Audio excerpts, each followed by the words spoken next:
Ladies and gentlemen, welcome back to the Closed Traffic Podcast live show for you today. I hope everyone out there is doing well. We are excited to be with you all. It's been a couple weeks since we've done a live show, actually, and a lot has happened throughout the flight sim community and aviation in general. Today, though, we've got two main specific topics that we're definitely going to hit on, and I think you all know exactly what those are. But before we jump into it, my co-host and friend Johnny, how are you doing, man? Say hello to the people. Man, hanging in there. I could have swore the beat dropped when you brought in the intro. Got to look at that. I Got to don't look at know. that. Yeah. Seems as if the tempo kind of slowed down a little bit because normally I Oh have my little man. my Uh huh. pre-intro jig that I do Yeah. in the background while nobody's looking, and totally jacked it up. But We other than got. that, aside from that, man, been doing well. Same old. All these freaking releases, man. Whew. I can't Poor keep wallet. up. Oh I my gosh, cannot man. keep up, man. It's It it's is it's it's insane. it's been insane, and they're not done yet. Like that's the thing. It's just No we more still to got go. we still got like 2 quarters in the year left. So it's Yeah, but that's the nuts, man. exciting thing about this flight sim hobby of ours and of all the peoples here. But we're gonna get into all that. Let me first start by saying what is going on, Captain Geo. What is going on, Dave Boogie? Good to see you, man. It's been a while. What did Geo say? I saw Mike was 23 seconds ahead. LOL. Man, we got to check the YouTube. That's YouTube being YouTube, man. It's Yeah, good it's to see YouTube each being and every one of YouTube. you, man. It's good to be here. Oh yeah, We're definitely going to discuss amongst ourselves kind of, what we've thought about these releases here over the last couple of weeks. But yeah. this It's a show lot in to unpack. particular, yes, we definitely want to hear from you guys because I know specifically, I won't name no names, but I know specifically a lot of you here have already been flying them, and even for some of you have been Geo, streaming them. Geo. So I definitely want to get into some of that. Flower Rookie, yo, what is going on? Good to see you, man. Hope all is well. Johnny, where Yo. shall we begin? Where you want to start, man? Where you I want to start? mean, yeah, let's just go ahead and send it, man, and go straight into the bowels of the subject. So, again, we've had a lot going on. And so PMDG initially greeted us with the 737. And then it was funny. I don't know. I mean, coincidence? I don't know. But it was just weird, how shortly thereafter the 737 dropped. And then out of nowhere, here comes Phoenix, like, hey, guys, we'll be out here in a few days Mm, completely just I don't know if you want to say kind of outshine the competition there or if it was planned or what. I don't know. I wasn't there. But anywho. So we got the drop from PMDG and mm. it was a train wreck. I'm just going to be honest with you. The whole release was a train wreck, and Uh, I think the thing that really ground my gears about the whole situation was the fact that this wasn't their first release. mm. I mean they've been. I remember PMDG from Flight Unlimited. Do any of y'all remember Flight Unlimited? I don't Right? So actually. um, I mean it's they've been around for a while, and now granted. According to reports, not all that transpired was PMDG's fault. Mm, However, being in software myself, I know there are certain tests and things that there's certain processes that can be performed to try to mitigate as much as possible. Issues such as server problems transpiring, but again, wasn't all their fault. right. But with that being said, though, Mike, man, I don't, and it wasn't even, and then I guess the release was kind of the icing on the cake, right? It wasn't just that. On top of all that, the airplane was a little underwhelming. I mean, I'm just gonna Mm-hmm. be honest with you. Mm-hmm. Um, I didn't get the warm and fuzzies with it that I had when I first bought in P3D, Yep. and you know, I mean, again, we're transitioning into a new platform, and I get it, I understand all that. But PMDG anticipated the demand. Yeah, Mr. Dave, and we all read it. We all read what they said, and I don't know. I don't know. I don't know the conversations that should have been had were had, because everybody and their mom was streaming it the day before. So I don't know. Um, but yeah, there were a lot of issues in the initial release. Now I will give it to PMDG. You gotta give credit where credit's due, right? They immediately responded back. They pushed they're in the process of pushing the first update, which normally their updates are pretty all encompassing. So there's going to be quite a few fixes, but guys, I don't know. I mean, I'm just going to be, they dropped the ball. I mean, they dropped the ball in the release. Just Lord help you if you say that in the forums. I mean, there's even the modeling is kind of I don't know how much was ported from P3D directly and how much was kind of refreshed. Right. That kind of remains to be seen. But I vividly remember the initial release for P3D, and you can clearly tell that the server took a hit, but it didn't just flat fall in the face.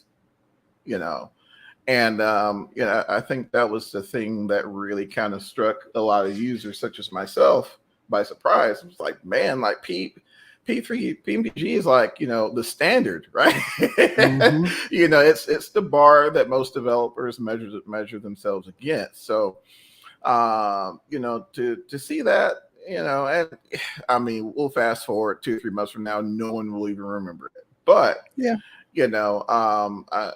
I think that was kind of the my initial impression.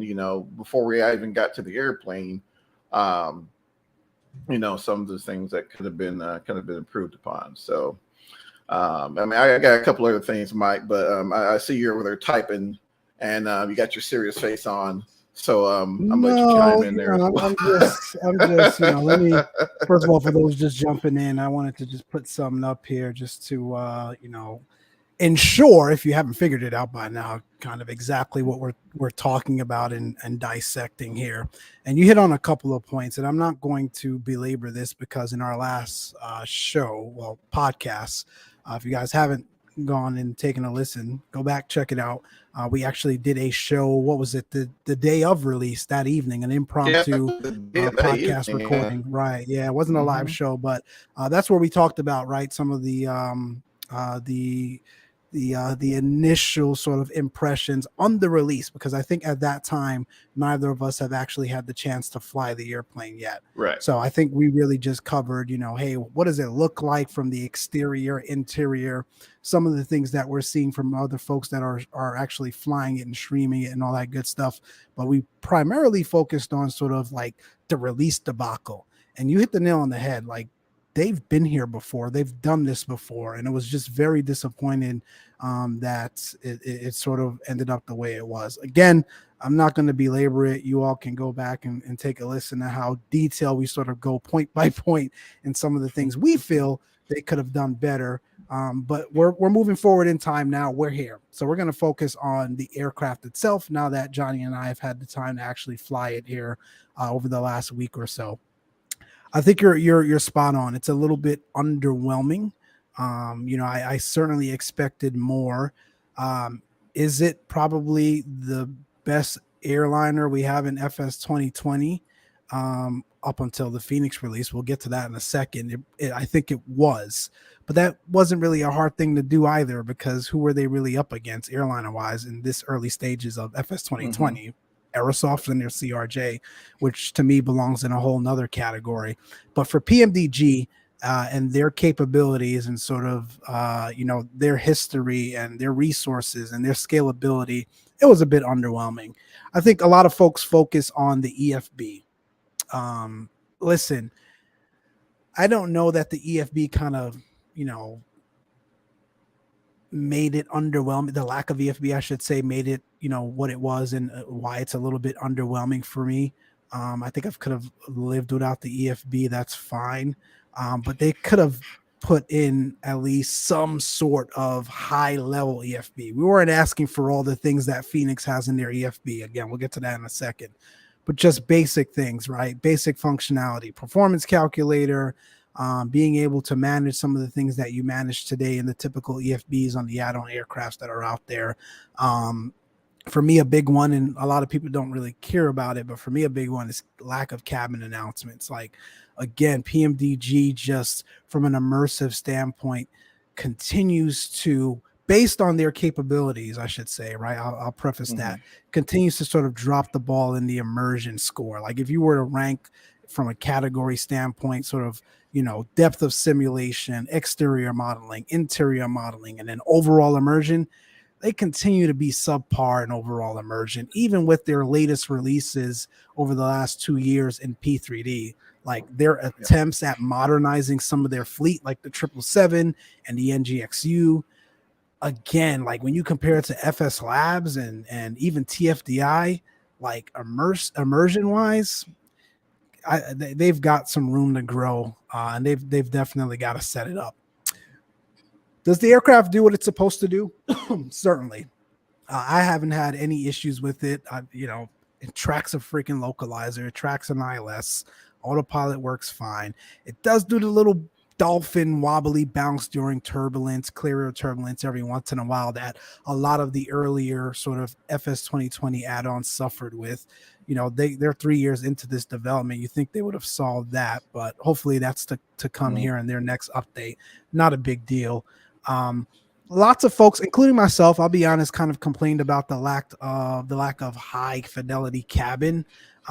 Taking a step back, it really isn't terrible. I think what's more terrible is the fact that you can't actually go in the cabin from the cockpit. Like, I had to do like config file changes in order to map proper camera views and be able to just explore the cabin.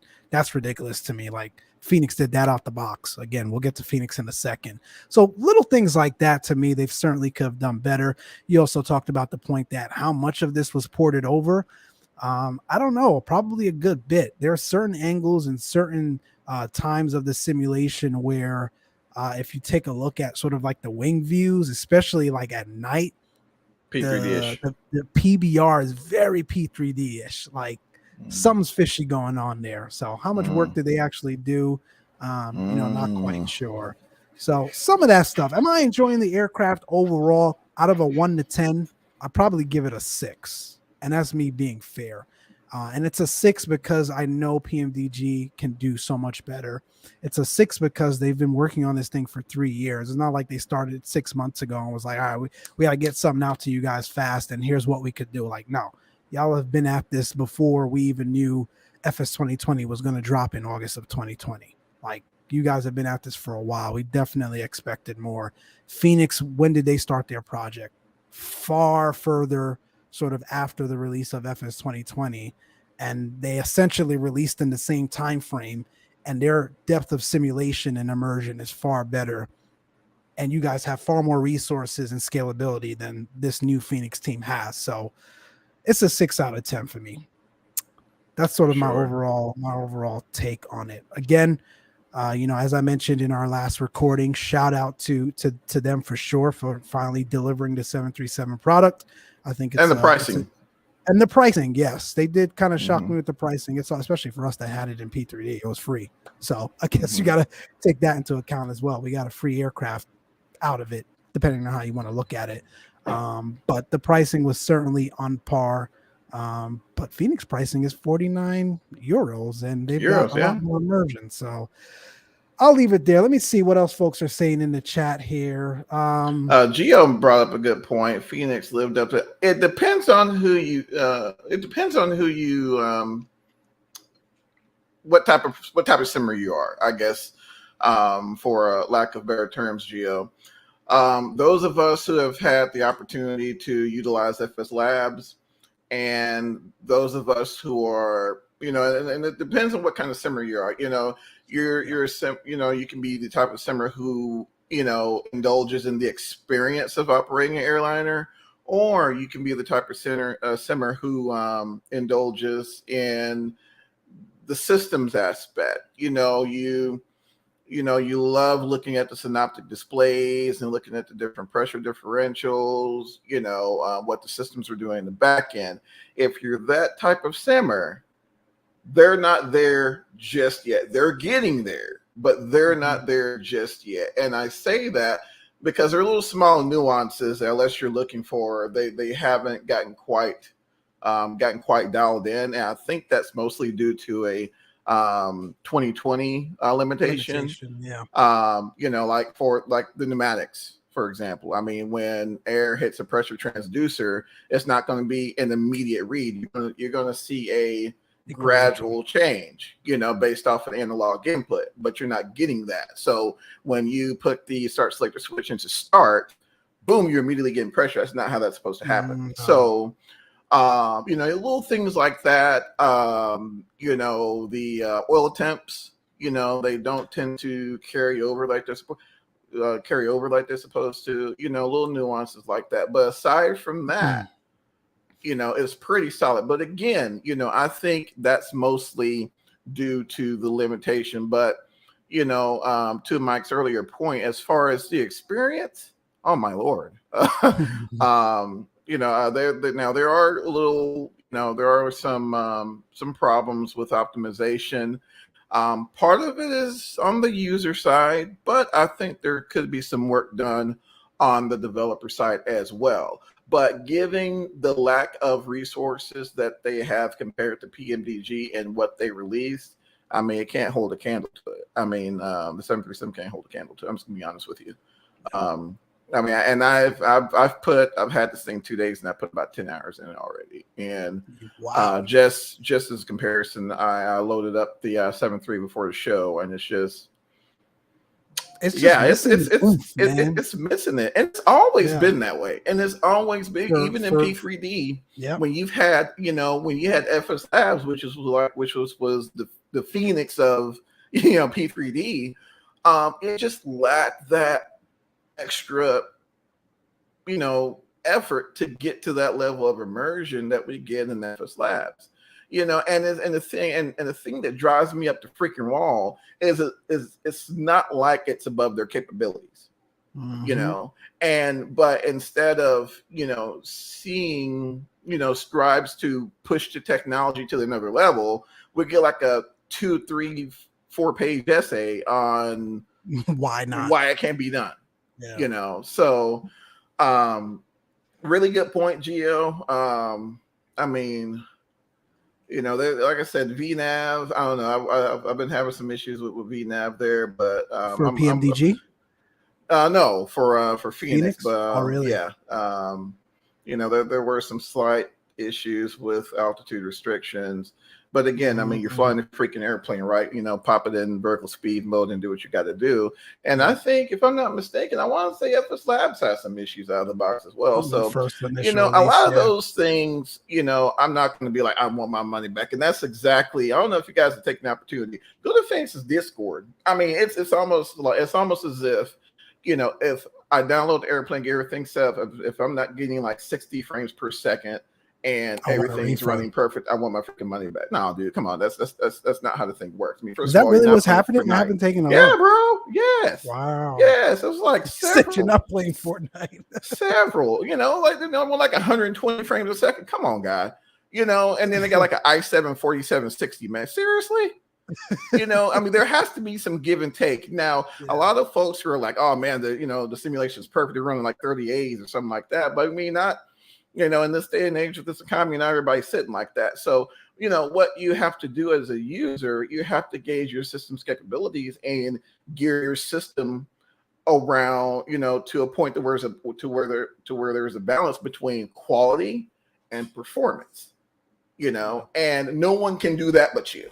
And on top, I mean, you did kind of, not sure if folks have saw the terms and conditions, but there was something in the terms and conditions regarding definitely said, make sure you've got the minimum. Sure did.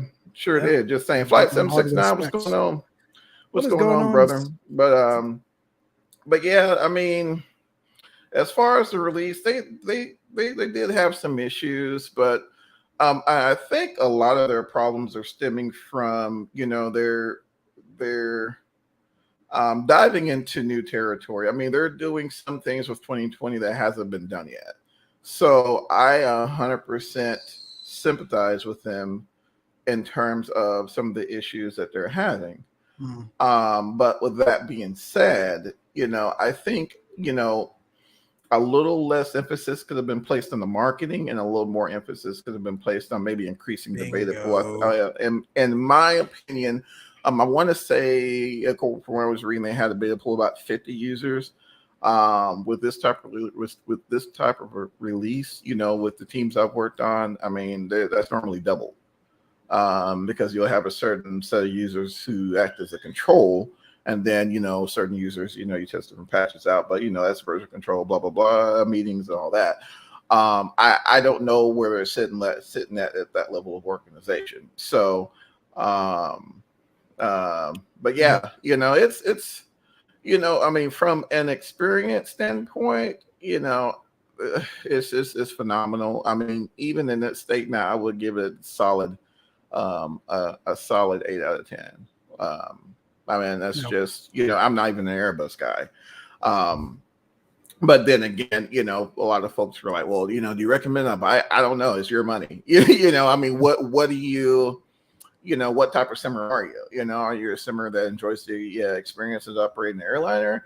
Or, you're the type of simmer who, wants to, again, look at the systems and, from an operational perspective, again, it's getting there and it's just about there. I mean, most of the circuit breakers are functional, which even Labs doesn't have that mic. Yeah, that's true. Yep. When you think about it. So, I mean, it definitely has a lot going for it. However, at the same time, there's a lot of work to be that still needs done as well. So, indeed. Let me get to a couple of these comments here. So, Dave mentioned a correction. It's priced in British pounds, not euros, which makes a fair bit of difference in cost. Agreed. So it is 49 British pounds. So thanks for the correction, Dave. Couple of new folks joined us as well. Drew Stone, what is going on, man? Good to see you. Flight Sim 69. Hello, good to see you. Great points. Musa makes a really good point here, and this is sort of like this summarizes kind of why. There you go. Yep. I P3D the 6 out of 10. P3D. Yep. So PMDG the 6 out of 10. Musa says, and I hope I pronounced it right. Musa, inexcusable to release the 737 after 2 years of development. I think they were stuck in their old development ways and struggled to use the new tools and techniques. Fenix was able to do it. Absolutely. Spot on. That essentially summarizes everything we've been saying here in 2 sentences, because it's true. You've had 2 years plus actually of development time to really be able to set the bar higher than anyone has ever set the bar. You've got the resources and the capability to do it. And instead you spent so much time in sort of your marketing or continued excuses of why there were delays after delays, and still really didn't deliver a total immersive product, is really what it boils down to. Again, no hard knock on them. We're just giving real clear objectivity and real opinionated facts based on what we've seen them do time and time again in P3D as well. This is going to be an unpopular opinion, but to me, folks are probably going to slap me upside my head virtually, but to me, the Zebo 737 and X-Plane 11 is still far more immersive than PMDG 737. Bar none. 2020. Bar none. Change my mind. At this point, if it was, and that's the other thing, like we talked about, and I heard other folks say this as well. Like for those that have PMDG in the 737 and P3D, if you do not look out the window when you're flying that 737 and FS 2020, it feels like you're flying the same product. It feels like you're in P3D. It feels the exact same. Yes. There's no sort of immersive distinction between the product that they have in P3D today versus what they've got in FS 2020. Absolutely. Absolutely. And it's ridiculous. And a lot of folks are like, well, Johnny, you're riding I ride PMDG because I freaking grew up with them. I mean, there's a lot I remember their version of the 737 being in my flight school, over 10 years ago. Yeah. And so, I mean, just to me, there's just no excuses. Yeah. I mean, it's spot on. Being unable to do a proper SimBrief integration is a perfect, like, how do you miss that? It is, you have to use I guess you download, bear with me, I think the SimBrief downloader that goes into the config file inside of the community folder package for the 737. And again, unless I'm doing something wrong, please correct me. It only works if the sim and the airplane isn't already loaded. So for example, if you plan on doing multiple legs without backing out of the sim, utilizing the PMDG 737, the SimBrief download is only going to work the first time for your route. It Yeah, I has hadn't not tried that. worked I for hadn't me. tried that yet. Try Have you doing used the multiple downloader, legs. Mike? I've Okay. used the downloader, but the aircraft does not pick up or recognize the flight plan unless it is Wow. has not already been So it loaded. doesn't even scan unless It it's doesn't even reloaded. scan Oh in my real time unless gosh. it's reloaded. Like Come you are on, man. PMDG for crying out loud. In Like 2022. in 2022, in a sim like FS 2020, why didn't you do what Fenix did and tied it to SimBrief? And then Flight Sim 69 also brings up a good point. 737 is the go, however, the loading time is insane. I don't know about it being the go, but yes, the loading time is insane. Again, Fenix was smart enough. This new developer team, PMDG has been around for years. Phoenix was smart enough to have the package decades installed outside of the sim. So it loads right away. It's a lot more configurable. It's a lot more, you're able to do things a lot more, a lot better than you are from a real-time perspective with PMDG 737 today. It's like those are the immersive sort of, next level thinking I expected from a company as mature as PMDG. Yep, precisely. And I'm gonna be honest with you guys. Can I just be transparent for a moment? I almost slept on the Phoenix. I really did. Because in my mind, I'm not an Airbus guy, and I'm careless about it. But it was the fact that I'm like, okay, we already got the fly-by-wire, and I'm like, it's pretty decent. If I get a hankering for flying an Airbus in 2020, just fire up the fly-by-wire. And again, it's hard to compare the fly-by-wire because it's free, but at the same time, it's free. So sorry, all my schoolhouse of kids here. So so it's really hard to compare, but it's just it's almost disheartening to fire up the PMDG here lately. I'm just gonna be 100% with you. It really is. So I was like, what? I mean, the pricing, and then that's another thing. The pricing was extremely competitive for what it is.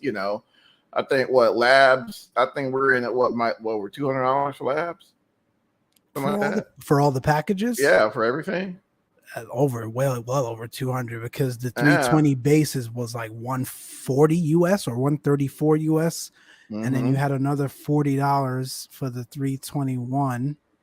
Or was it 69? I don't remember. It's a lot of money. But just to get in the door, it was over $140. Yes, just to get in the door. Indeed. Case in point. So, indeed.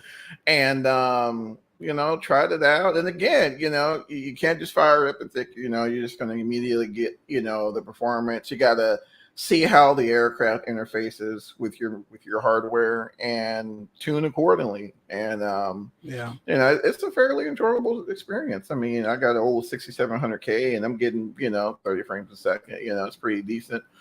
But, it's I almost missed an opportunity, I think. And Mike, I'm gonna put you on blast here for a minute, Mike.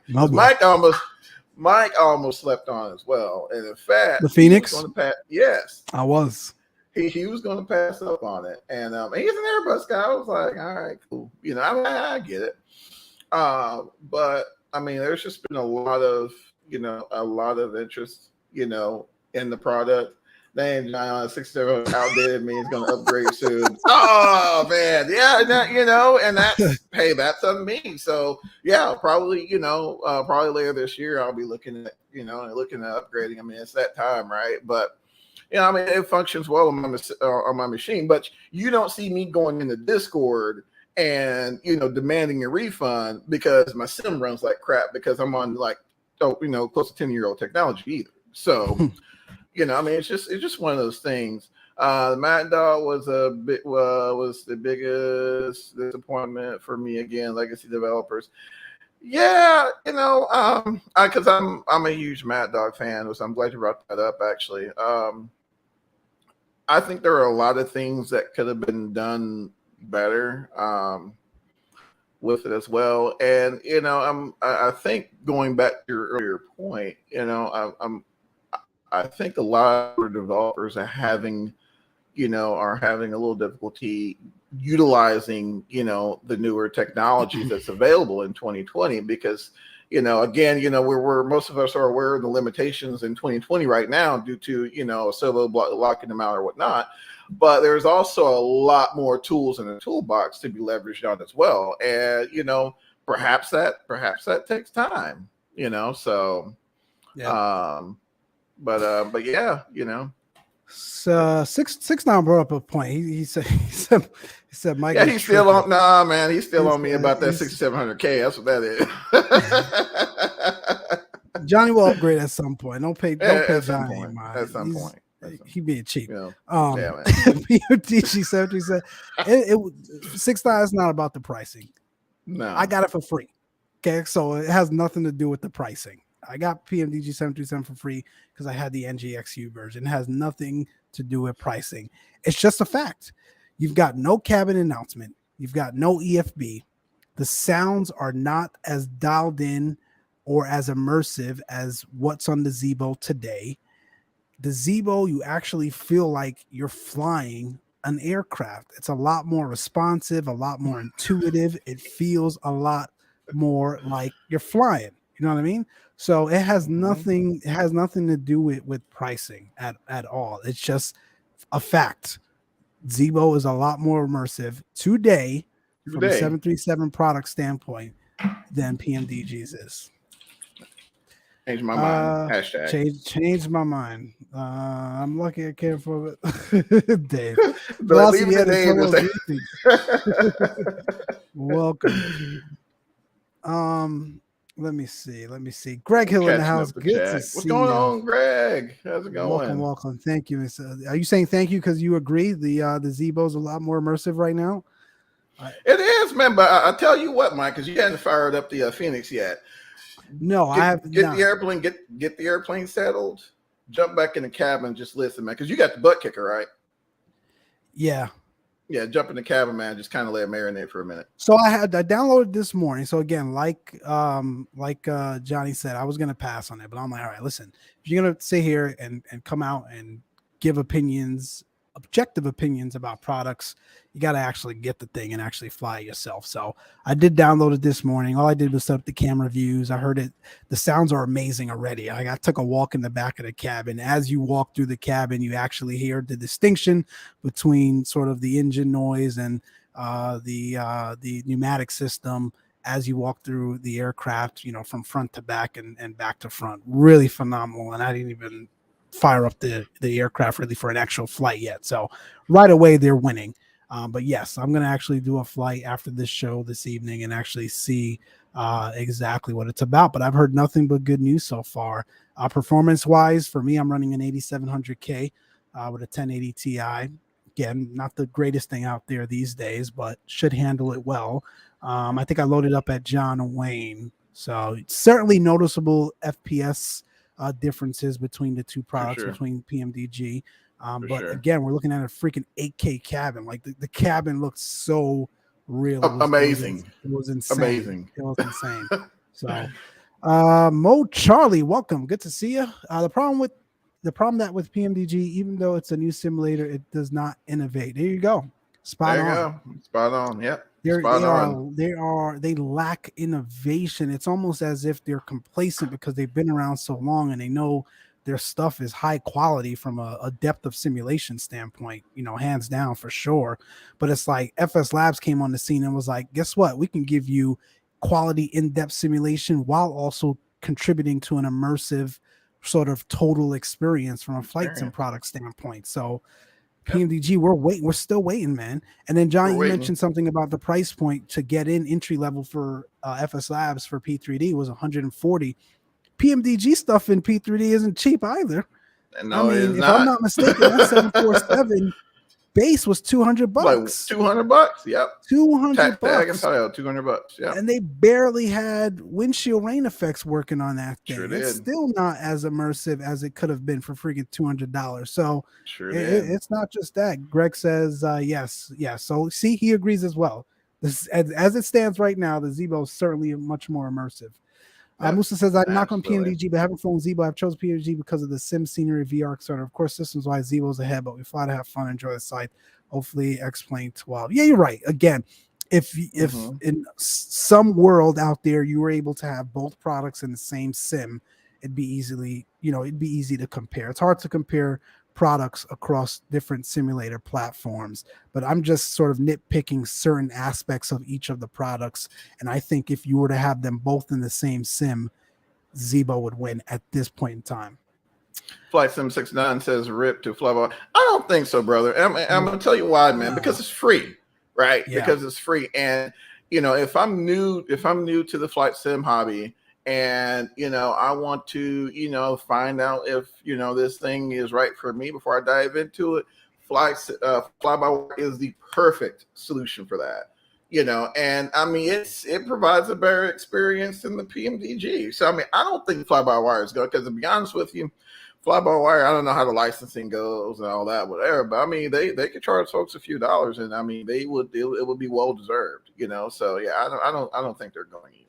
It's also what blows my mind. It's like Fly-by-Wire is a freeware product, and they have been knocking the doors off as it relates to, again, tying the entire immersive experience together for a product. I mean, they've created their own EFB, really nice EFB after that.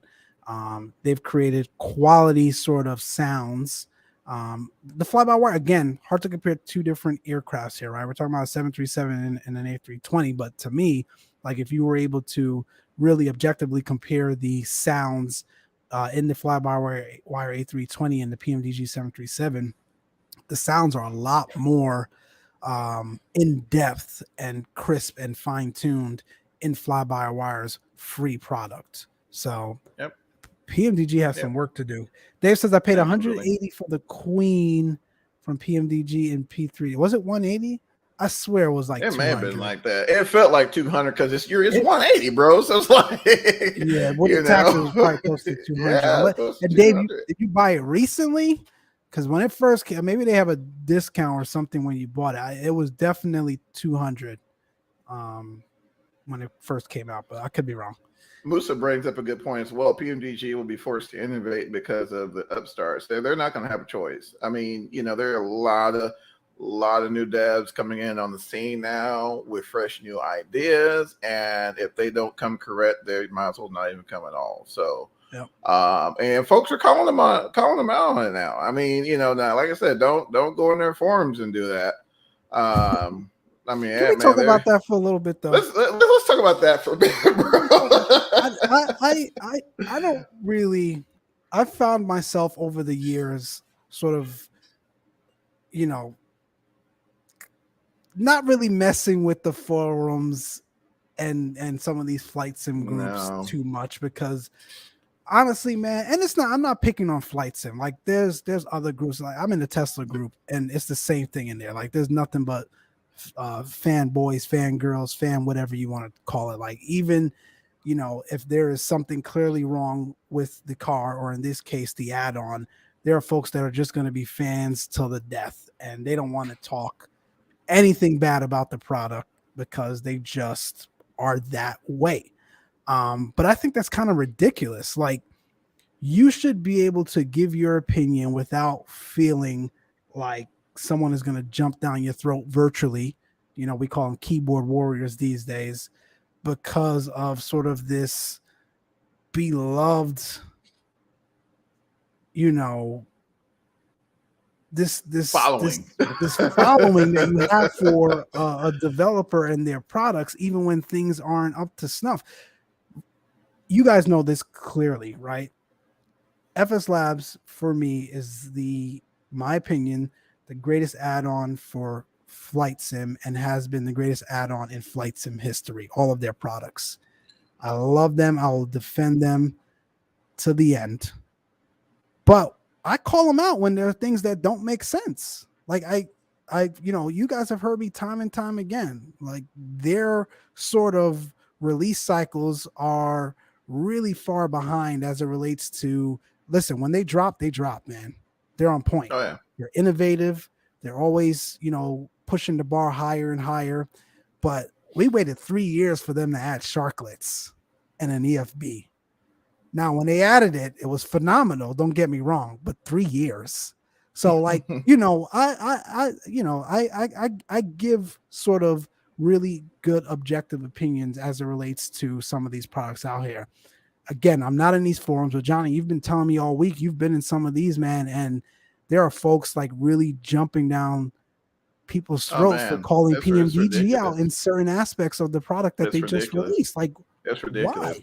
And that's the problem that bothers me, man. And like I said, I've been following these cats for over 20 years, and not you probably might see 2 posts from me, and they were very generic because what end up happening is let's say you'll post a concern, you post I don't know, the windows doesn't seem quite aligned, and then someone will turn right around and be like, well, PMDG did this is someone who's completely unrelated to PMDG, and then Lord help you if you don't put your first and last name on the bottom of your post. They really want your first and last name. Oh my gosh, man, go look. Go look. They want you to sign with your first and last name. They've been like that, bro, before they transitioned over from Absent. That's just how they've been. But we're in 2020, right? So you're getting new, fresh users coming in there. They don't know, in most other forums, that's not the case, and depends on who you ask. It's the dumbest thing you ever heard. So they go in there, they post, and they may sign your name, like Billy, please post, please sign your post first and last name. And ridiculous. Come on now, dude. Come on. Well, actually, FS Lab's like that too. I remember. Oh, I'm sure. I think they're like that too. That's ridiculous. Like, why do I need to give you my full-on freaking identity? And what happens, Mike, is give me a break. It makes it very uncomfortable for new users because they read all this and they're like, man, I don't feel like dealing with this, because you'll end up going back and forth with someone again who's completely unrelated to the company. That's why. So a lot of times if I have a legit issue with PMDG, I'll just put in a ticket because it's not worth getting there again on the forum. So you'll get someone who's random, they're not even a mod. And you'll get you'll get 800 people jumping down your throat. So I don't know. Let's say lesser 277 if I can talk today. I feel like no one will force PMDG to innovate as long as no one else is doing Boeing. And that said, that is true. That's true. And I don't know if it's so much of a licensing thing because you got other devs over at X-Plane. Well, I think they're Boeing licensed, and they're making products. So. Yeah, I think this sim is going to open up a lot of doors for existing, but as well as new developers. If PMDG thinks they can sort of sit on their hands and not innovate, they've got another thing coming because every day there's a new developer coming on the scene. I haven't even heard of. The Honda Jet, for example. Right? Oh my gosh, we're gonna talk about that one as well. I don't think folks like FS Elite and Threshold have ever been so busy. Every day there's a new article dropping every day. A new product coming to market for FS 2020. And I want to ask that question as well. Like, is this sim the future? I know we've talked about it time and time again. We'll get there in a second as well. But I did want to hit on Mo Charlie's comment. FS Labs had a pretty aggressive forum fan base. That's true. FS Labs is the same thing. That fan base will eat you alive for calling them out on anything. I will give you that. They're the same. But I think again, that's all across. Again, I mentioned right. It's not just flight sim. That's just human nature for whatever reason. Like there's this obsessive sort of. Hey, man, Chief. I'm sorry, Mike. Chief, I had to hey, I'm in. Chief in the house, man. I know Chief dropped some videos today as well with the Fenix, so definitely want to get how Chief feels about it. For those that have just joined, we are talking about the recent releases across flight sim, specific PMDG 737. As well as the Fenix Airbus A320. Do they live up to the hype? And Chief, you just got here, man. But earlier we were discussing an unpopular opinion, my unpopular opinion. I think Johnny shares the same sentiment. And Chief would probably be a good person for this because that man loves the Zebo. He knows the Zebo in and out. Like I've never seen anyone else before.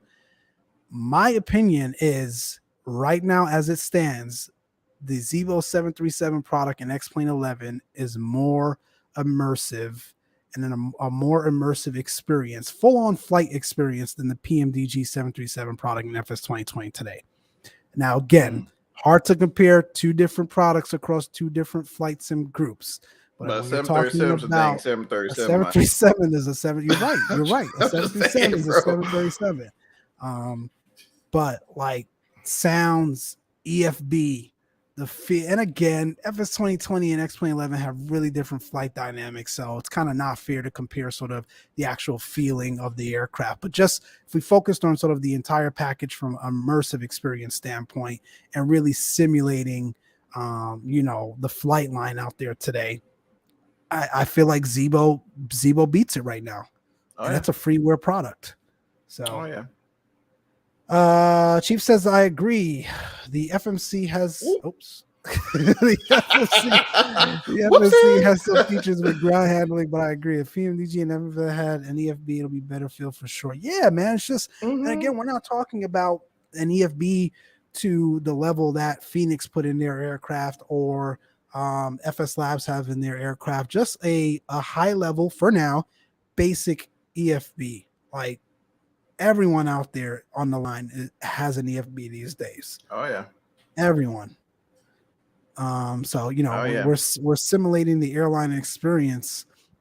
And what is up with not having ACARs? Man, or even it was one of those. It was one of those features that PLC. It was one of those features that got put on the back burner as well. I mean, you see, I mean, and like I said, man, that's one thing I'll give Robert. He does post some in-depth updates. You need about 30 minutes to sit down on the couch and read them. But he does post updates. You need to spend that in-depth updates on innovation. Oh, that was good. But that I think that was one of the items that was listed as on the back burner because they wanted to move the timeline forward. And I mean, not sure what exactly happened in a couple of years, but I mean, I think that's due to come as well. And I mean, it's very unfortunate. And going back to the whole fanboy thing, and I'm gonna leave it alone. In a way, I do understand it because you've had some users who are literally been following PMDG since they were early teenagers. And now here they're young adults. Some of them middle age or whatnot, and they feel very passionate about it. So, but fast forwarding back to our current conversation, yeah, man, I don't know, it's a pain in the butt, and it's funny, Mike, because I'm using this. As my EFB for Fenix because it's there. It's awesome. I don't even use the instant EFB in the Fenix because you got an actual yes, like this. That's innovation. That's immersive. That's like in 2022 what we expect from high fidelity developers, bro. And so you do a couple trips and then try to transition over to PMDG. I'm telling you, man, you feel some type of way. It's just lacking. Yeah, it's just. It is. I was gonna say something else. I'm sorry, man. No, you're fine. You're fine. No, you were mentioning CDPLC and the ACARS functionality got put on the back burner to speed the process up. Dude, we waited 2.5 years for the product. Speed what process up? 2 years, bro. 2 years. I mean, just saying. I need to go back and do some research, but I don't remember when Fenix started on their project. They released the same time as PMDG and have same. EFB, CDPLC, ACARS functionality, the whole nine, bro, the whole 9 yards, freeware product for fly-by-wire. And again, ACARS, I'm sorry, y'all, the daggum price, it's less than a PS5 game. I mean, the price is awesome. For awesome. PMDG's history and really pricing products pretty high. Although I don't think FS 2020 from, a pricing standpoint would really allow them to do that justifiably. Sure. But the price was spot on. Gio says, hello all, welcome to those of you just joining. We are discussing the latest releases across flight sim, specifically FS 2020 PMDG 737 product and Fenix A320. Before I get to Gio's point, I just want to say, for those of you just joining, this is in no way intended for us to be bashing these A guys. slander Like, fest. No, this is not slander. This is us knowing, and we're not even like, this is us sort of knowing how capable PMDG is and sort of the resources that they have behind them, that we understand that they can do so much better. Like, they've left a lot on the table, and maybe it's coming. On the table. Like, we're not saying like, it's not coming. I'm sure this stuff is on their roadmap, but when you compare it to things that are out there today that usually get released day one with some of these functionalities, and you've been at this for 2.5 years and developing that product, like, to me, that stuff should have been out there. Absolutely. I mean, you're 100% right, Mike. And again, I wouldn't feel as passionate about it if I didn't care for them as a developer. I mean, heck, I'm good friends with Mike, and if Mike's slipping, I'm gonna call him out. Hey, bro, you slipping? I've done it before. Yeah, all the time, bro. Oh, you slipping? So I mean, we're doing the same exact thing because I know what they can do. When I jump into a PMDG product, I have the peace of mind knowing that I'm flying system-wise one of the most realistic products out there. And again, not many people talk about it, but they also have a commercial section as well. So they actually sell their software to commercial entities. So they're legit, which brings me back to why are we having these conversations to begin with, as to moving that level higher, to be that bar that they have been for so many years. And XP72 brings up a good point as well. PMDG needed competition. I'm glad Fenix showed up and showed out.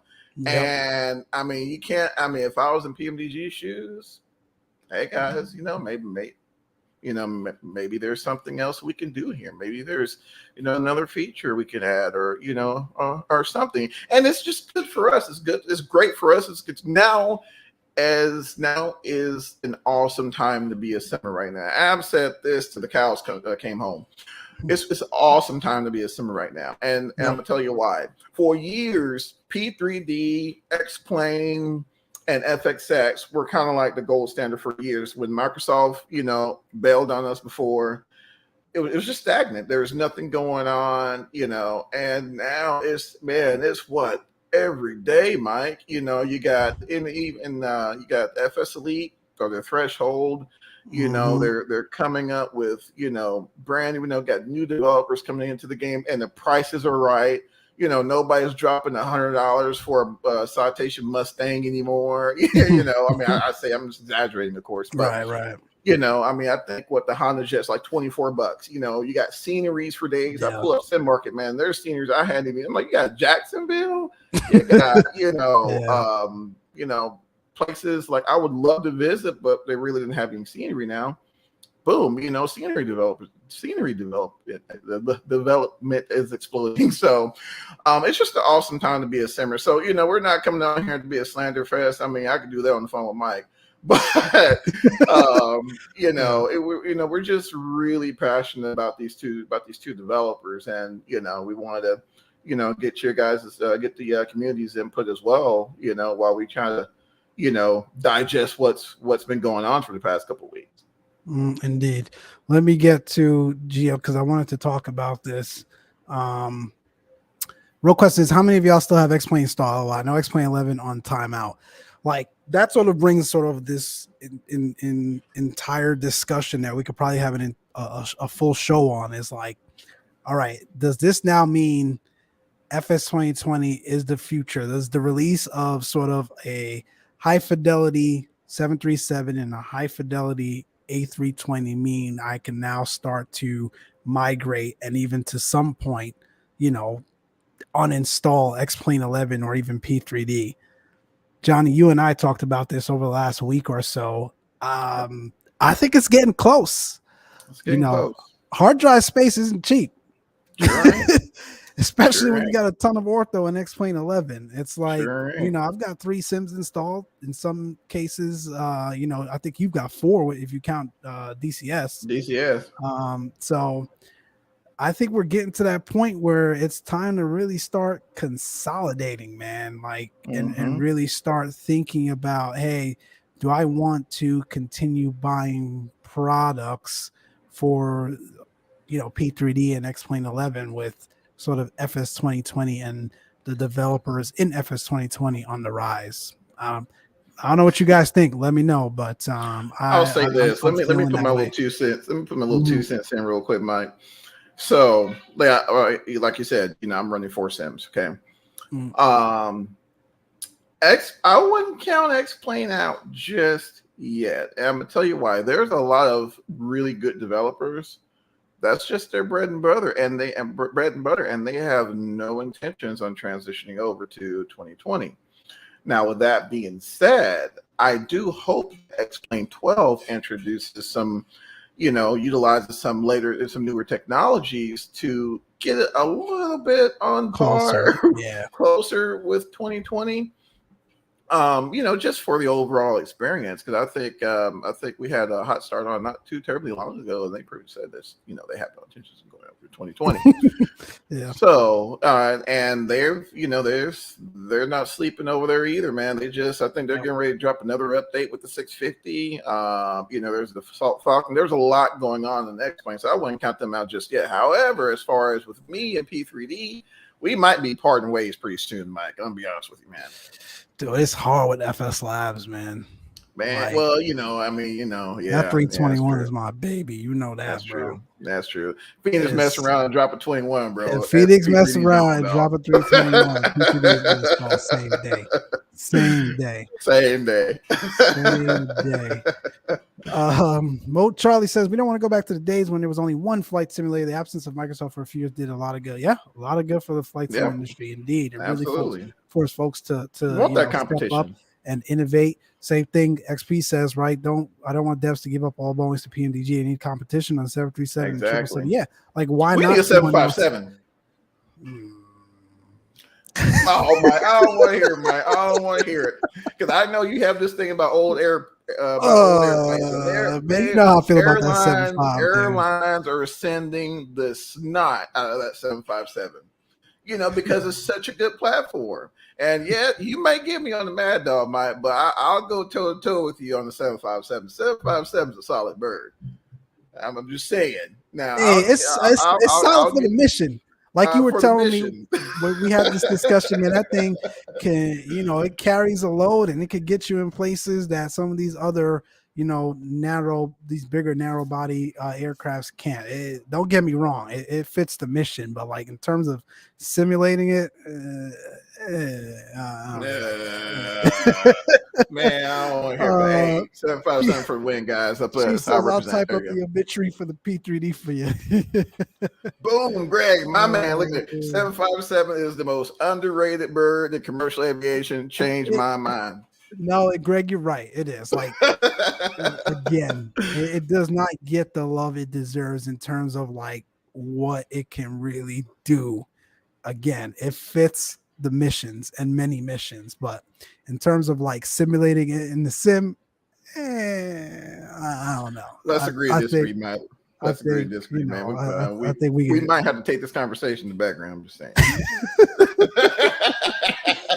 Oh man. But no, I get it though. I get it. I mean, we all have our favorite birds, right?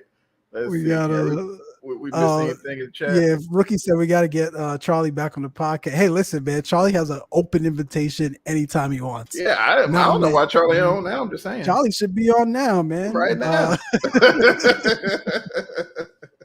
Who else we got in here, man? I love the chat, man. You guys, again, this show is really focused on us giving our opinions and you all reacting to them because I know you all have purchased them.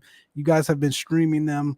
I love watching the streams, love watching you all fly them. I've seen sort of the objective opinions that you all have as well. So definitely want to continue to hear your thoughts. I feel you, Dave. 727, brother. 727. Yep. I feel you. Yeah. That's a Rookie said. So you love the 757 behind it can climb like a bat out of. Yes. Can we say that? Oh no, it's my show. Hell, there we go. Maybe XP72 will bring out the 75. Heck yeah, man, I love to see. I'm telling you, man, 757 is you cannot sleep on the 757. Especially them high altitude, hot operations, high ops, altitude, man. They're sending it, bro. Type days, man. That thing, Sending you need to get a load out of there. It'll get you out, man. You guys are spot on. It rocks. It rocks, but I don't know. For the flight sim, I've just never been a fan of it. Yeah, that's true. Hey, but man, one Airbus model that I don't think gets enough shine is a 319. Yeah, that's nobody talks about the 319. It's like the little kid in the background that sits in the very back of the bus and nobody really talks to him because he just he serves a purpose, but like no one really just like cares. Well, how many folks do we actually have? I don't know about overseas, but in the short bus, yes, that's right, AMR. And who else joined us? Rookie. We saw Rookie earlier. Rock City's here. Rock City, what's going on? Good to see you, Rock. James Henley. Is that what you said? I think I done. Jay Henley. Jay Henley. Yep. All of a sudden, MS 2020 is a thing. Man, I'll be the first one to admit I was a little skeptical at first because they've done this before, like Microsoft Flight. And that was a turd. And you're just kind of like, well, let's just see what they do this time. So I'll cautiously optimistic. Yep. Yeah, exactly. Greg says, roll the 757 from ATL to Quito, and that thing climbs like a rocket and lands like a fit. Yeah, exactly. Another, sort of high altitude mountainous operations down there in Quito. The 757 again, and to carry that sort of low. How many folks? I guess it depends on the configuration, but like Delta and United, and I think American probably still flies a 75 to a degree. So American, Delta, and United are probably the three for the U.S. FedEx. Passenger wise. I mean. Oh, okay. Yeah. But you're right. It's spot on. But no, man, the 319, it definitely. Yes, that's where we were going. The 319. I wonder if it's because, again, how many? Yeah, well, but it's not a ton of 220. Again, domestic wise here in America, only JetBlue and Delta flies the 220s, if I'm not mistaken, and they're relatively new. They still got plenty of orders coming in. So I think it's just because the 319 isn't sent that much anymore. Like if you think about like the things folks are flying these days, many folks, especially streamers out there, are flying real world operations. Right. So they're going to, kind of cater more to the operations that are out there today. So they're going to continue to fly 320, the Neos, 321, 73s. So I the 777. So I get it. I think the 319, you've got Spirit to a degree, Frontier to a degree, American to a degree, Delta to a degree. That's and true. I think United. So the four major ones flying, but I'd be interested to see how many of them still really have a ton of them on the line. I think the last time I wrote over one last year, I think, Mike, but they hadn't really been upgrading those 19s. Like the one I was on had the IE engines with the wing fences on. They hadn't even bothered putting sharklets. Well, I don't even know if you put sharklets on the 319. Very few do. I think Spirit may have the sharklets on their 319s. Really? I don't know that. Anyone, Spirit got sharklets on everything. Them and Frontier. Man, Spirit, of course. I say that fuel. Like gas. I think those are all four of them flying, but very rarely these days. When Delta starts retiring the 75s, it's the beginning of the end. Man, I'm telling you, it's around the corner. They've got the Neos now. Delta just took delivery of their first A321 Neo, about a month ago? The inaugural flight was, I think, last week. So it's coming quicker than you think. All these airliners are moving to the narrow body efficient jets. Again, they're not going to carry as many, but they're going to burn far less fuel. And I think, with today's inflation and rising fuel costs, that's sort of more the mission now. Exacerbates the issue. Yeah, those 75s are going to be retiring quicker than you think. And I think, if I'm not mistaken, Delta even ordered some Maxes. Did they? Yeah, You guys out there, correct me if I'm wrong, but I think they put in some orders for some 737 Maxes. So they're getting more efficient. They will start retiring those 75s. And AMR also has a point as well. So these airplanes, they're certified out of the box for a certain amount of cycles. And and that's one of the reasons why you're seeing, fairly fresh A320s get scrapped, because they hit those, they hit the limit of their cycles. But it depends on the frame. I mean, like the DC 932s, they flew those things to where, they just fell apart, literally.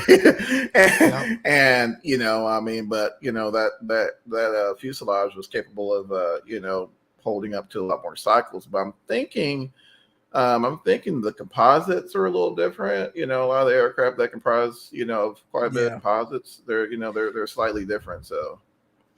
Okay.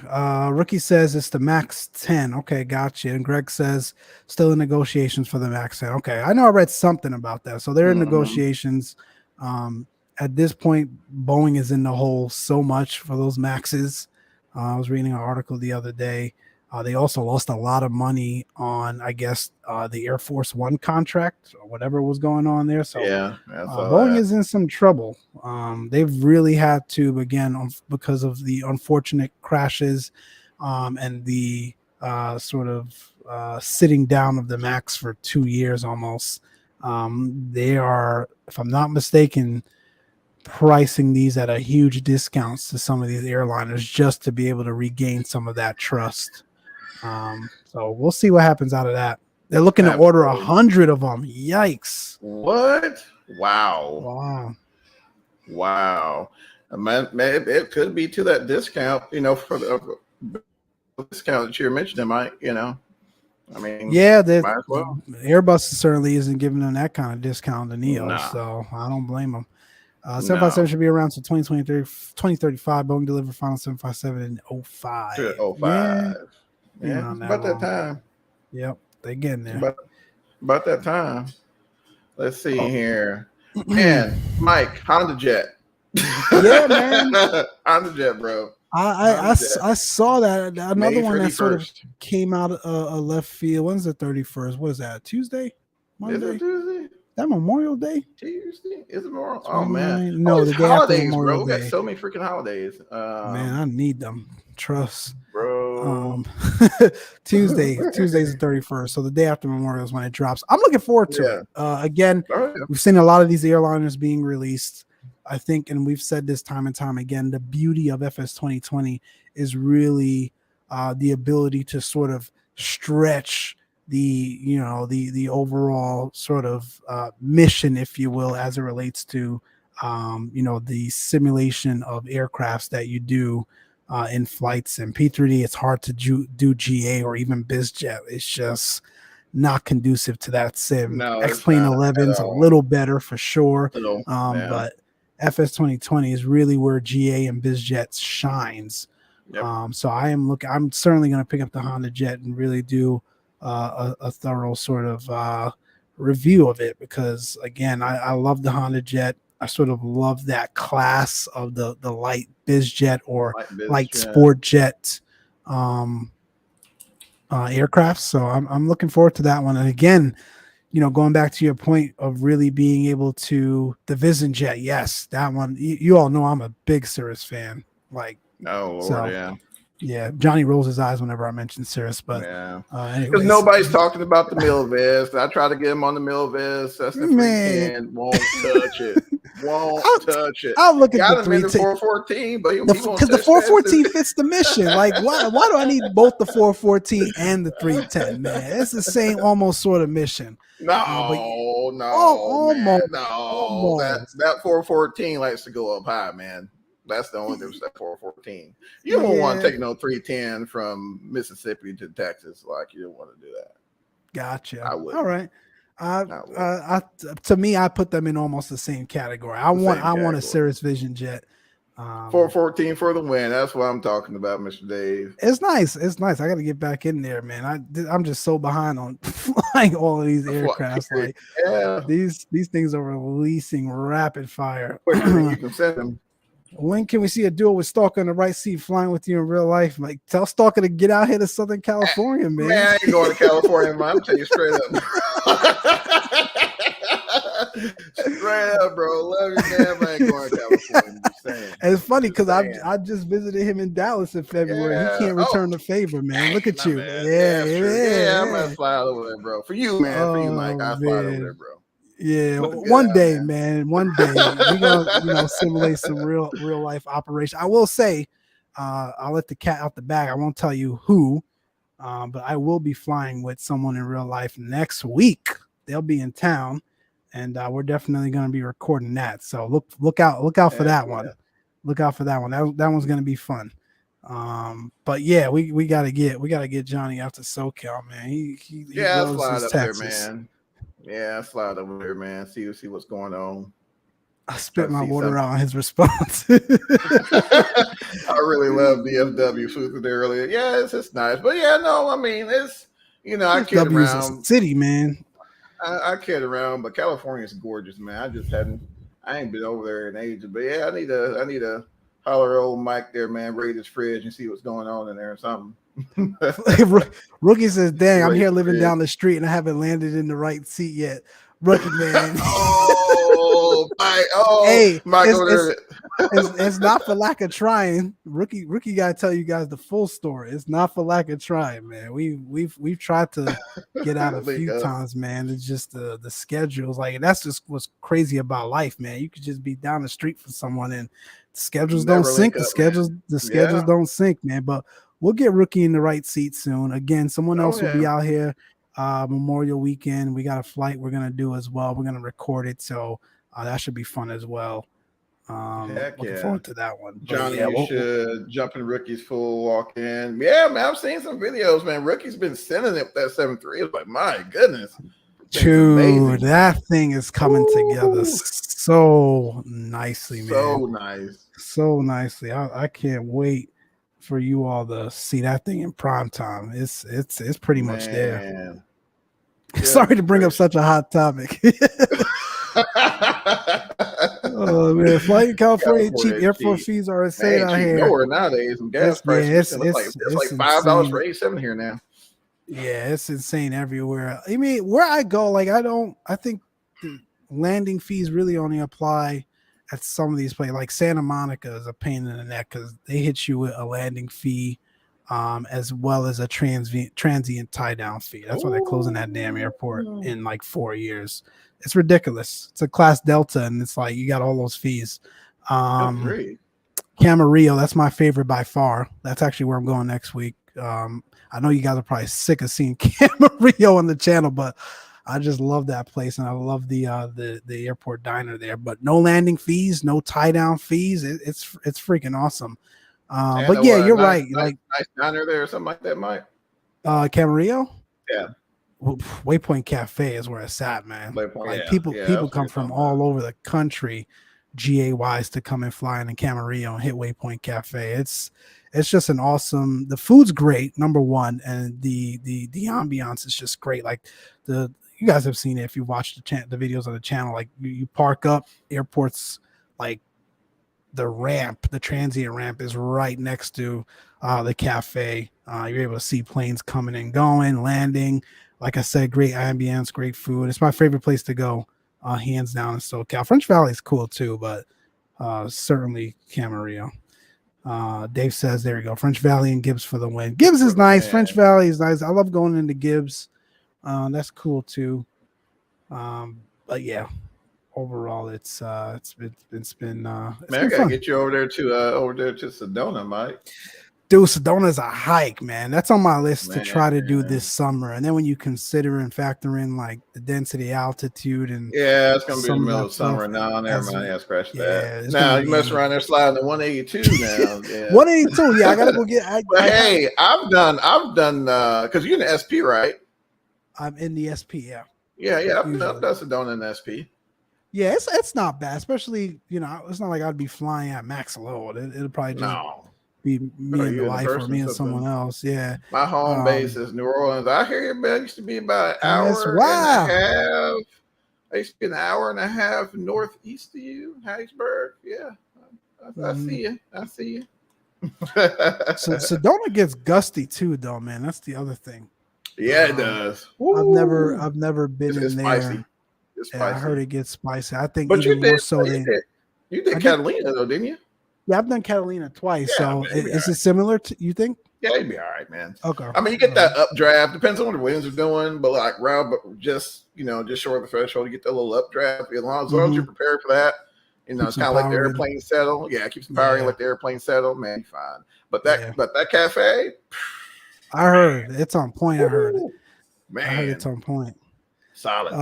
Mr. Proch, what's going on, man? Here's another one very familiar with flying in SoCal in real life. Oh yeah, I love flying Camarillo, getting some waypoint. It's awesome. Again, I've got like a list, an Excel spreadsheet, no lie, of like 120 something airports with diners that I've been checking off for the last like year and a half. And Camarillo, when you look at the ratings, I think it's like number 2. Oh, yeah, it's like I said, people come from all over. Big Bear is awesome too, Dave, for sure. But again, we're starting to get to that time of the year where density altitude's a huge factor. Density it's not like you should stay away from there just because of the density. Just gotta be mindful of the time. You gotta be mindful. Yeah, weather conditions. Your planning. Your weight and balance. But listen, if I don't have to go, why risk it? So plenty of other places. Yep, 100. I flew from Montgomery to Sedona and back yesterday. Oh, okay, Mr. Proch, where was my invite, dude? Like, you just sending it without. Now I'm joking. That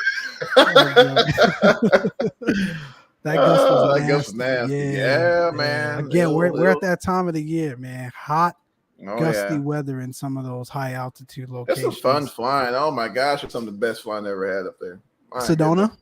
Really? Oh Lord, yes. That whole area, man. The whole North Arizona area is beautiful. I gotta get out there. Oh man, we're an hour and 19 in. Jeez. Hour in. Wait, Mike, how'd you get hour? I gotta say hour and 17. Oh. Okay, I guess I'm splitting hairs here. Yeah, I'm being petty, Mike. I know, but look at you, man. You're computer. You gotta like 6ix9ine say, you gotta update your rig, man. Yeah, man. That's probably 6,700, man. But no, low key though, man. I was looking at 3070. I was like, man, there's no point. You just need to update the whole rig at this point, man. You can't. Looking at it. You can't put some 22s on the car, man. And hey, man, what's wrong with 22s on the Crown Victoria, bro? You gotta just update the whole car, man. What's wrong with 22s on the Pacer, man? Chief says I'm head out. Catch everyone soon. Chief, good to see you, man. Thanks for stopping by. Brother. We'll see you, man. We'll see you, Chief. See you in the background. All of Arizona, as long as it's not near Phoenix. Yeah, what's that flight from Sedona to Phoenix? Like hour and a half, if that? No, man, it's like maybe hour and 15, hour and 20. Okay. Depends on how the winds are. Gotcha. Yeah, I know it's not too far. No, it's not far at all, man. Oh man. So listen, I'm gonna go and finally do this flight into Phoenix. So I know I'm long overdue, but I'm gonna check it out and report back. So far, even just being on the ground with it, I think it's better than the 737. But listen, as I was here, I was reading the FS Elite article. I think P3D, I keep saying P3D, PMDG is close as it relates to releasing an update, and it's probably going to address some of the little nuances out there. But they've still got a ways to go to add the level of immersion that we've exhaustively talked about here for the last hour and change. So PMDG, I hope you heard it loud and clear. And we'll see. We'll see. But Phoenix certainly set the bar again in this sim and this platform high. Like fly rookie, you would click on that. You would click on that. The eye emoji. Streaming it. Oh my god! Yeah, I got to get back to streaming. I know I do. I have to see it, man. I have to see. What time is it? Going on 3:00, maybe. But you all know me too, man. I don't like to stream something that I haven't already flown. Like I like to be prepared and make sure that I know it's an Airbus, but I'm not saying I'm not gonna know what to do, how to fly the thing. I just, Man, there's I'm some new, like, sorry. I'll give you an example. I load. You funny when you streaming? Yeah. Well, guys, it's been awesome on the close traffic. You got all these jokes. Hey, Like, bro. for example, Hey. I loaded it up, and on the Bravo, the flaps Oh yeah, axis dude, wasn't you gotta working, do all that, man. Yeah, you but gotta do everything all that. else worked. Why do I have to redo it? The throttles worked, the speed brakes worked, the gear worked. So I What's don't not know what working? the flaps axis. I'll show you Why after am I? the Oh, you gotta show. calibrate it. You gotta calibrate it. Oh, you gotta do calibration. Mm-hmm. See, Yeah, like, I'm calibrate gonna come on the stream and I don't even have the thing calibrated yet. Yeah, it. Hey, bro. let Hey, me man. run it first Good content, bro. offline, Good content. and we'll we'll get on here, man. We'll get on here and do a Oh stream yeah. soon. You have to Oh calibrate the yeah. flaps. Rock says, "All right." See, Yeah. again, I only just downloaded. I didn't get to read documentation or anything. Hey, McSalmon has man. been sending it in real life and forgot all about streaming. Listen, man. I'm telling you, man. But I'll tell you, Mike started sending the real world, man. He got bougie on the center, man. He's like, no, I'm good. No, I'm good. man, that's not it at all, man. We'll get back to streaming. I got you guys. The flaps will work out of the box. Got to calibrate the mic too. Gotcha. Thank you, guys. See, this is why I like this. This is why I love you all, man. Because I'd have been sitting here like, what the hell's going on with this thing? Mm-hmm. All right. If you're using TCA, you need to unbind the engine controls. No, I've got the Bravo. I'm using Bravo. I am using Bravo. When you guys bringing Mountain back on the podcast When he's good, when he's ready. When he's ready, Waiting on him. He knows he's got the open invite, man. Yes. You hear that, Charlie? He's like, You what, hear junior that? producer on the CTP? Junior producer. You guys, you know what? We're gonna take the time to shout Charlie out because you guys don't know behind the scenes. Yeah, we do. Charlie has been great at really, sort of helping us tie the podcast together. Absolutely. Continues to feed us ideas. You guys don't even see it or know it, but he monitors the chats in the background and stuff and really just makes sure things are up and running. So I want to publicly acknowledge Mountain Man, aka Charlie, for his efforts and continuing to help us here as it relates to Close Traffic Podcast, man. Appreciate you. And then not only that, for those of you that are Patreon supporters, man, we can't do some of this stuff without you guys. So you guys know who you are. We appreciate you all. And even everyone else, Patreon, not Patreon. We just appreciate you all being here and engaging in conversations and really just allowing us to be who we are and have these really great conversations as it relates to just aviation in general. Our next podcast, we will have a guest on, a returning guest. We'll publish the details later. It's going to be not next weekend, the weekend after Memorial Weekend. We'll have a returning sort of guest on, get some updates on how things are going for him and sort of what's been transpiring in his life and sort of his take on some of these recently released aircrafts and stuff as well for the Flight Sim platform. But other than that, my man Johnny, any last and parting words? Hey, bro, don't end up in the trees in the Phoenix. You know what's funny? I love that every freaking week recently that sim comes on Twitter and is like, hey man, I retweeted, bro, and they gave me no play. Make sure you study the aircraft. It's like, no, first of all, they start with congratulations to PMDG or congratulations to Fenix. As always, make sure you've studied the aircraft. I'm certainly here, not taking them quote for quote, I'm paraphrasing, but some of them are on the lines of make sure you study the aircraft before you come on our damn network and do shenanigans. Basically. and as sure as the sky is blue, there's always shenanigans. Always, man. Always. Regardless. Always. Anyways, that's gonna do it for us. You all, thank you, Fly Rookie. Great stream. I appreciate you. You all take care, man. As always, keep the blue side up, and CTP will talk to you later. We'll see ya.